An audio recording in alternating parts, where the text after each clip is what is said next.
a don Héctor Hugo Rojas Hormigo. Y gracias también a Vladimiro y a Radamés por recibirme aquí en el programa. Me han invitado a hablar de Gustav Mahler. Muy buenos días, en la mañana, en la tarde, en la noche, a la hora que sea que nos están escuchando. Quiero agradecerles a todos que estén aquí, que nos acompañen. Pueden dejar algunos comentarios también, ahí con Vladimiro, que es quien dio origen a esta iniciativa tan rica, que ahora tenemos el gusto de invitar a don Héctor Hugo Rojas Hormigo, a quien tengo el honor de conocer desde mi primer día en la universidad, uno de mis más entrañables amigos. Es un melómano aferradísimo, con un conocimiento increíble de la música, la historia, los músicos también. Entonces, este espacio le gustó mucho para poder compartir con ustedes una gran cultura que tiene. Él, además de esta relación con la música, se ha dedicado al psicodiagnóstico y a la docencia desde hace más de 30 años. Entonces, trae las tablas con todo. Y es un gran músico. Y bueno, todas estas son las cosas que uno puede plantear, pero es un sujeto maravilloso y ustedes lo van a conocer. Qué mejor que él mismo para darse a conocer desde su propio discurso. Mi querido Héctor, te dejo la palabra en un momento nada más para comentar que hoy vamos a hablar sobre un gran compositor y no siempre se conoce esta parte de la vida y de su locura, Gustav Mahler. Él tiene una tesis, nada menos, sobre Mahler. Héctor, te doy la bienvenida y estás en tu casa, ya tienes casa en México y en La Plata. Te dejo a la mitad de una hermosa lluvia. Bienvenido. Muy bien. Muchas gracias, mi querido Mane, gracias. Estás correspondido en esta parte de la entrañable amistad ya desde hace 2, 3 ayeres, ¿no?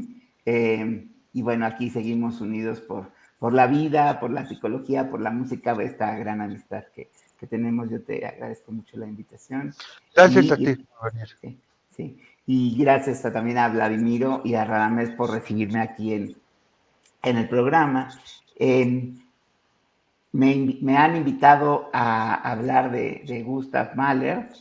Es un músico al que yo aprecio muchísimo. La primera vez que yo escuché un disco de él, fue en un disco, en un LP, fue este disco de Bernard Haitink como director de la Orquesta Concertgebouw de Ámsterdam, al frente de la cual el mismo Mahler estuvo varias veces, con la primera sinfonía Titán. Esa fue la que me tocó escuchar a mis 8 o 9 años. No les voy a decir que entendí todo lo que escuché. De hecho, había un movimiento que siempre me saltaba, que era el cuarto, pero el primer movimiento y el segundo, desde ese entonces, siempre me dijeron algo y siempre fue música que estuvo muy cerca de mí en ese viejo disco. ¿No? Y hasta años después empecé a conocer otras obras. En mi adolescencia, las primeras audiciones que tuve fue de la segunda y de la tercera ya en mi adolescencia, cuando uno está en la búsqueda de del cosmos, del universo, de qué se trata vivir en este mundo, en este universo. Y pues qué mejor que Mahler no para contestar, definitivamente no fue para contestar, fue para abrir más preguntas todavía, ¿no? Y de ahí me empecé a interesar mucho por su vida. Yo iba a conciertos sinfónicos de manera semanal desde mis 16 años de edad. Entonces, eso me permitía adquirir esta experiencia sonora, y también hemos tenido en las diferentes orquestas de acá de la Ciudad de México muy buenas notas de programa. En ese entonces pues no había internet, entonces pues era lo que había, eso. Y luego las bibliotecas de las escuelas en las que he estado, también pues he sacado libros, ¿no? De este músico y de otros varios, ¿no? Entonces ahí es como me empecé a nutrir. En algún momento tuve el atrevimiento a mis 23 años terminando la carrera.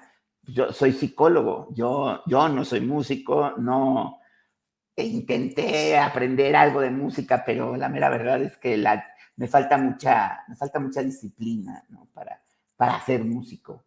Entonces, tuve el atrevimiento de solicitar una clase en la universidad donde actualmente imparto materias de psicología, las normales, ¿no?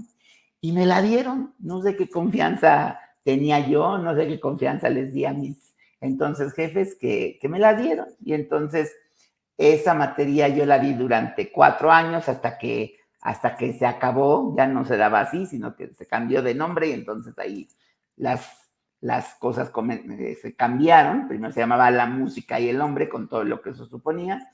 Después se llamó Apreciación del Arte. Pero bueno, la cosa aquí es que fui invitado a hablar de Mahler, quise hablar un poquito de mí y de mi acercamiento a este compositor, de este compositor de manera, en primer lugar, cómo estuvo este golpe que recibí, ¿no? De esta primera sinfonía en aquel tiempo de mi niñez.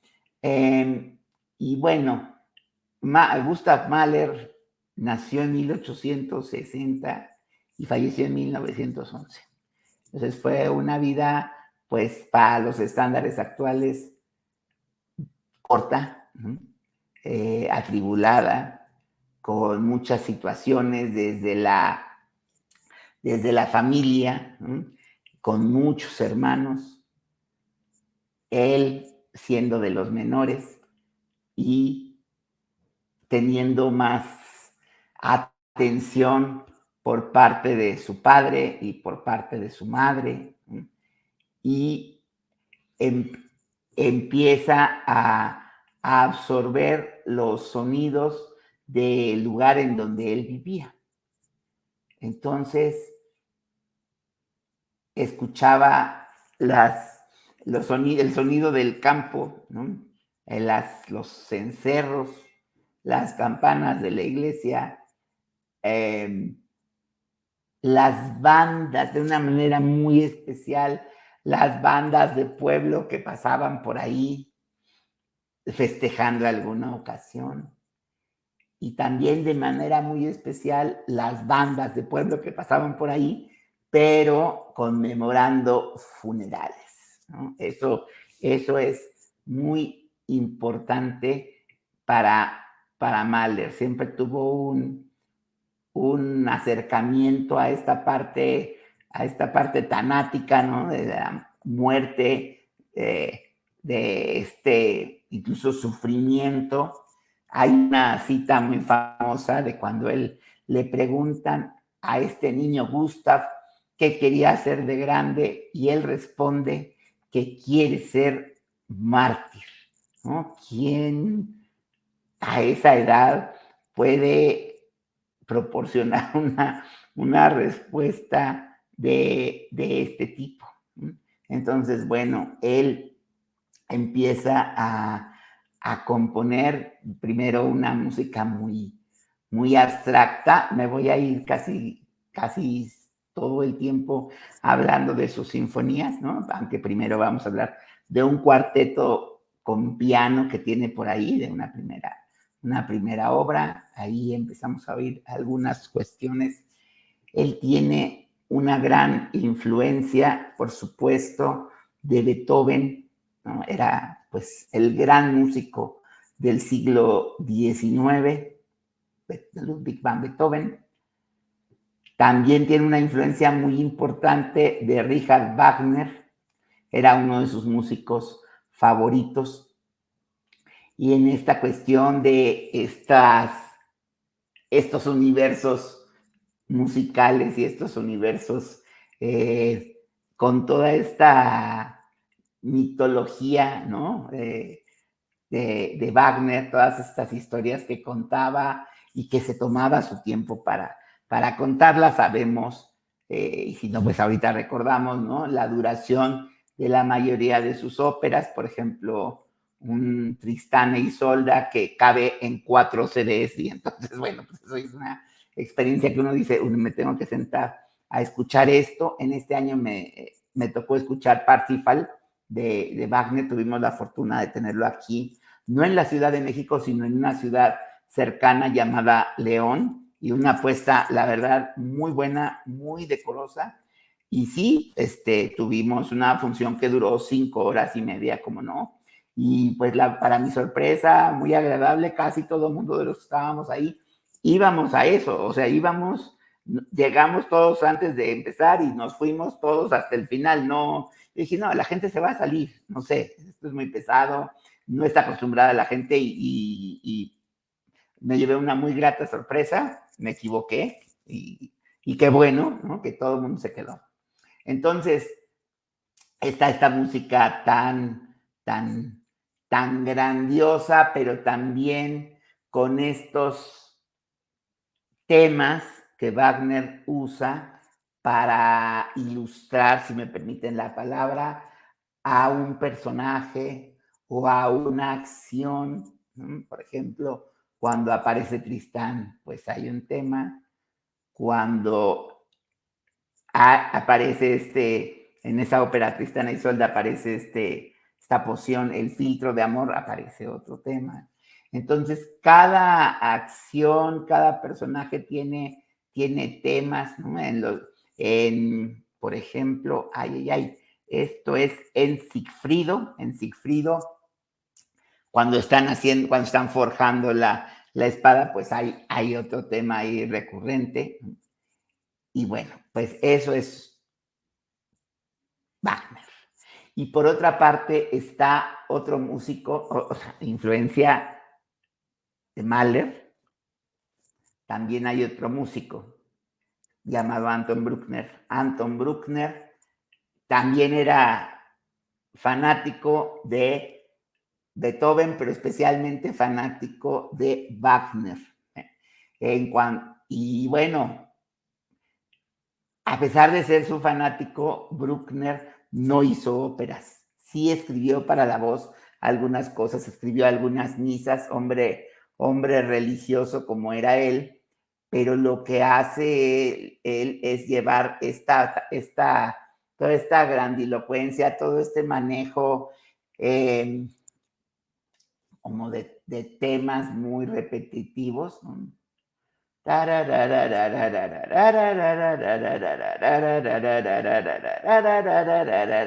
Y así empieza, le pone el colchoncito al inicio de una de sus sinfonías, ¿no? Que si no recuerdo mal, esa es la tercera sinfonía que precisamente bueno, se llama le pusieron llamada de trompeta con ahí medio desafortunado cuando los promotores de los conciertos de aquellos tiempos les querían poner un subtítulo a las sinfonías y no siempre eran tan agraciados, ¿no? Pero bueno, también Bruckner de estas grandes formas de experimentar con el uso de los metales, por ejemplo, que estos temas muy repetitivos en las cuerdas.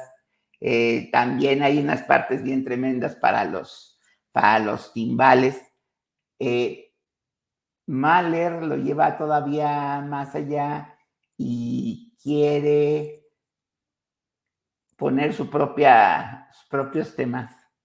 Y de una manera muy especial, por ejemplo, en la primera sinfonía, él se refiere a la naturaleza,